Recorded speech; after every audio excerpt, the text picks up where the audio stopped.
जय Hind. Live times के digital platform पर आपके साथ में हूं फरहा सिद्दीकी।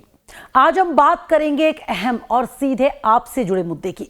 आज बात बढ़ती महंगाई की, जो लगातार आम जनता पर एक बोझ की तरह बढ़ती ही जा रही है। लोगों को महंगाई का एक झटका लगता है, वो उससे ठीक से उबर भी नहीं पाते कि एक और झटका जनता को दे दिया जाता है और यह सिलसिला लगातार जारी है। अब तो लगता भी नहीं कि जनता को फिलहाल इससे कोई राहत मिलने वाली है, बल्कि अब तो हालात ऐसे हैं कि आम लोग हर वक्त महंगाई के एक नए झटके के लिए तैयार रहे। और ऐसा हम क्यों कह रहे हैं, तो चलिए वो भी आपको बताते हैं।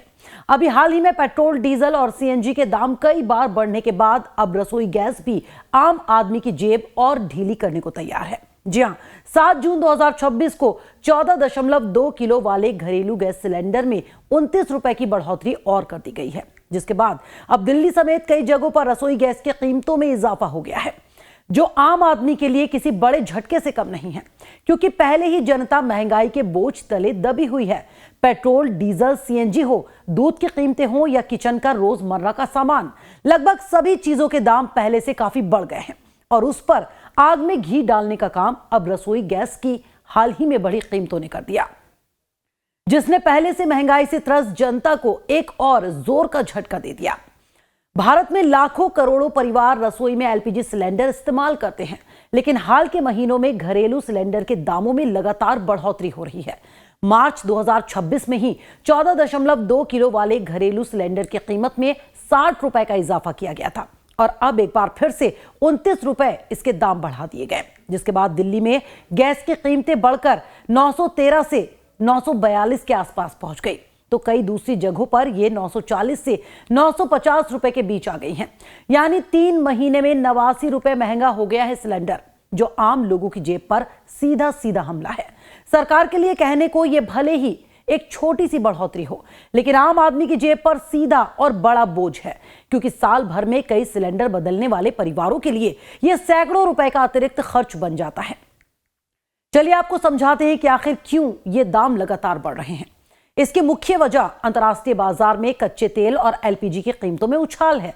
पश्चिम एशिया में तनाव, खासकर ईरान अमेरिका संबंधित घटनाओं और आपूर्ति व्यवधानों में वैश्विक ऊर्जा कीमतों को प्रभावित किया है। पश्चिम एशिया में चल रहे तनाव और संघर्ष की वजह से ग्लोबल एलपीजी और कच्चे तेल की कीमतें बहुत बढ़ गई हैं, जिसका असर भारत में भी पड़ रहा है।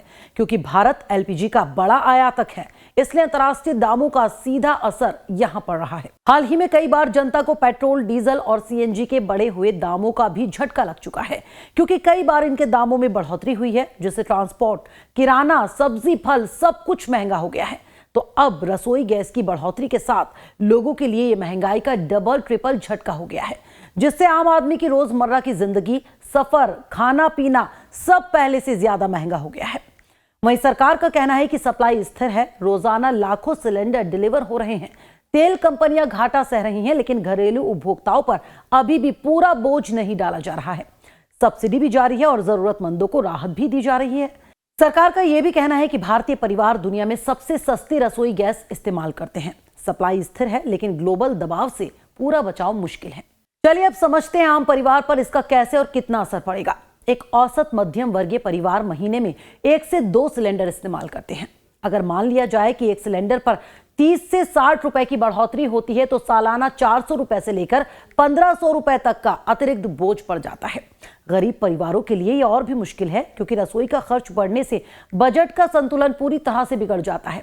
इसी से परेशान होकर कई लोग चूल्हे, लकड़ी या दूसरे ईंधन की तरफ लौटने की सोचते हैं, जो स्वास्थ्य के लिए हानिकारक तो है ही, इससे प्रदूषण भी बढ़ेगा। यानी कुल मिलाकर घरेलू सिलेंडर महंगा होने से सिर्फ रसोई गैस नहीं, बल्कि पूरा घरेलू बजट बिगड़ जाता है। मुद्रास्फीति बढ़ती है तो खपत कम होती है और आर्थिक दबाव बढ़ता है। जहां सरकार और तेल कंपनियां वैश्विक दबाव में है, तो वहीं आम नागरिक रोजमर्रा की महंगाई झेलने के लिए मजबूर है। पश्चिम एशिया संकट ने ऊर्जा कीमतों को हिला कर रख दिया है। रसोई गैस, पेट्रोल, डीजल, सीएनजी सब महंगे होने से जनता को महंगाई का एक के बाद एक झटका लगे ही जा रहा है। सरकार भले ही सब्सिडी और आंशिक बढ़ोतरी से संतुलन बनाने की कोशिश करे, लेकिन लंबे वक्त में स्वदेशी उत्पादन, रिन्यूएबल एनर्जी और एफिशिएंसी पर जोर जरूरी है। तो परिवारों को भी जागरूक रहकर खर्च प्रतिबंधित करना होगा। ये स्थिति अस्थायी हो सकती है, लेकिन फिलहाल आपको अपनी जेबें तो ढीली करनी ही होंगी। तो आज के इस वीडियो में मेरे साथ इतना ही, लेकिन अगर ये वीडियो पसंद आई है तो इसे लाइक और शेयर करें और ऐसी ही और वीडियो देखने के लिए लाइव टाइम्स को सब्सक्राइब करें। जय हिंद।